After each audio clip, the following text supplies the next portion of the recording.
Hello students, this is part first of the chapter Light, Shadows and Reflection. I am your science teacher Vaishali Kaushik. So let's start the chapter. We have so many objects around us on the way to school. We see things like buses, cars, cycles, trees, animals and sometimes flowers. हम अपने around बहुत सारे objects daily देखते हैं, है ना? Like buses, car, cycle, trees, animals और भी बहुत सारी चीज़ें. So think of the same places at night time if it were completely dark. So if I ask कि ये सब चीज़ें हम कैसे देखते हैं, ये सब ऑब्जेक्ट्स हमें कैसे दिखाई देते हैं, so your answer may be with the help of our eyes. हम अपनी आइज़ के थ्रू देखते हैं. So you are right also. But if I ask that in dark we also have eyes, then why it is so difficult to see things in the dark? What could be the reason?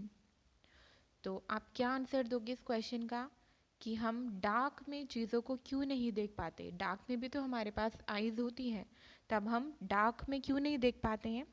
वो इसलिए नहीं देख पाते क्योंकि dark में light नहीं होती है ना? अगर हम नाइट की बात करें और कोई लाइट नहीं है हमारे पास में, है ना? नाइट में सन भी नहीं होता है और कोई स्ट्रीट लाइट, कोई लैम्प, किसी भी तरह की कोई लाइट अगर आपके पास नहीं है और स्टार्स की लाइट भी नहीं है, तब आप कैसे देख पाओगे? अगर आप एक डार्क रूम में हो, ठीक है, एक रूम में हो, वहाँ पे कोई लाइट नहीं है, तो क्या आप अपने अराउंड ऑब्जेक्ट्स को देख पाओगे? Bed, table, chair, can you see anything in the dark? So your answer will be no. आप नहीं देख पाओगे कोई भी चीज़ डार्क में. तो हम क्यों नहीं देख पाएंगे? क्योंकि डार्क में लाइट नहीं होती है. इसका मतलब ये हुआ कि हम जो भी चीज़ें देख पाते हैं वो हम लाइट की वजह से देख पाते हैं. क्लियर?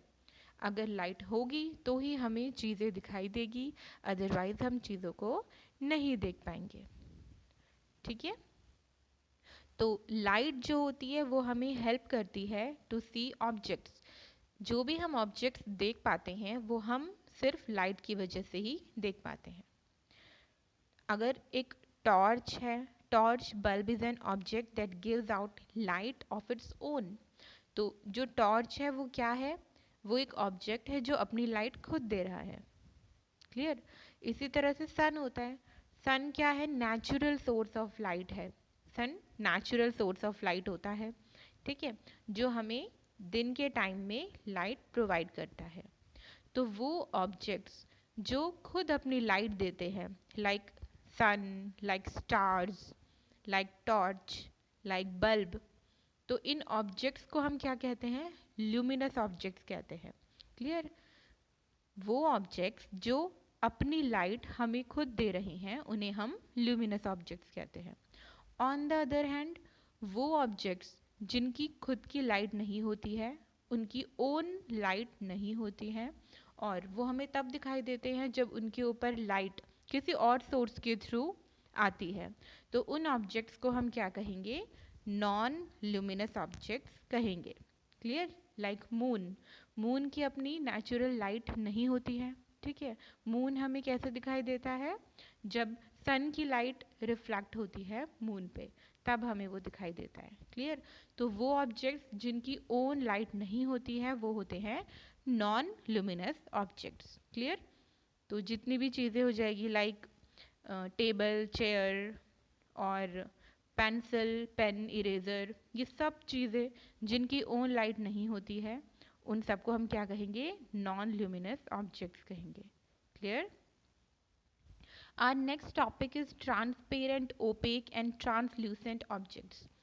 जितने भी ऑब्जेक्ट्स होते हैं उन्हें 3 कैटेगरीज में डिवाइड किया है: ट्रांसपेरेंट, ओपेक एंड ट्रांसल्यूसेंट.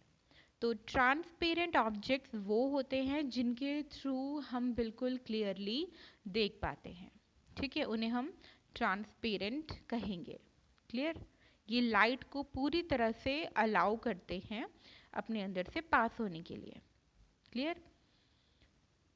उसके बाद आता है ओपेक ऑब्जेक्ट्स. ओपेक ऑब्जेक्ट्स वो होते हैं जो लाइट को बिल्कुल अलाउ नहीं करते हैं कि उनसे पास हो जाए, उन्हें हम ओपेक ऑब्जेक्ट्स कहेंगे, मतलब जिनके हम जिनके आर पार हम बिल्कुल भी नहीं देख सकते हैं, वो हो जाएंगे opaque objects. Like would, would इसका एग्जाम्पल हो जाएगा, ठीक है। और पेन, पेन के अंदर से बिल्कुल लाइट अलाउ नहीं कर पाएगी ना, लाइट नहीं जा पाएगी, तो वो उसका एग्जाम्पल हो जाएगा। आप बहुत सारे एग्जाम्पल्स ऐसे सोच सकते हो।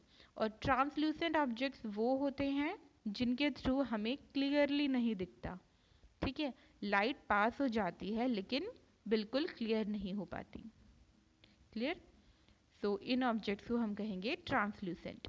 अब आपको एक एक्टिविटी करनी है, इसमें आपको कुछ ऑब्जेक्ट्स कलेक्ट करने हैं, like an eraser, plastic scale, pen, pencil, notebook, single sheet of paper, tracing paper और अ पीस ऑफ क्लोथ्स। इन सब ऑब्जेक्ट्स को कलेक्ट करने के बाद आपको ऑब्जर्व करना है कि किन किन ऑब्जेक्ट के थ्रू लाइट कंप्लीटली पास हो रही है, किन के थ्रू स्मॉल अमाउंट में हो रही है, और किन ऑब्जेक्ट्स के थ्रू लाइट बिल्कुल भी पास नहीं हो रही है। उसके बाद आपको इन सब का ऑब्जर्वेशन टेबल में लिखना है, इस टेबल में, टेबल 11.1, ठीक है।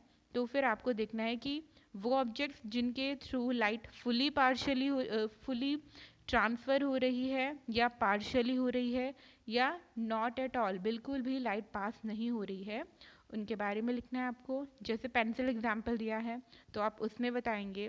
फिर वो ओपेक है, ट्रांसपेरेंट है या ट्रांसल्यूसेंट है, वो आपको इस टेबल में लिखना है। After that rubber ball and then sheet of writing paper. Clear? So I hope the topic is clear to you, students. Thank you.